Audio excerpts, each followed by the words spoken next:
A young boy named Jackson loved playing the piano. His dream was to perform in front of a large audience. However, every time he practiced, he made many mistakes and felt discouraged. One day, his grandfather visited and listened to Jackson's practice. Seeing Jackson's frustration, his grandfather shared a story. He told Jackson about a famous pianist who once struggled just like him. The pianist didn't become great overnight, but practiced diligently every day, learning from each mistake. Inspired by the story, Jackson decided to keep practicing, despite his errors.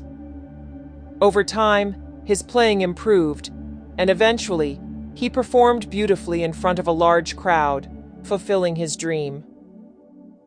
Years later, Jackson became a mentor to young musicians.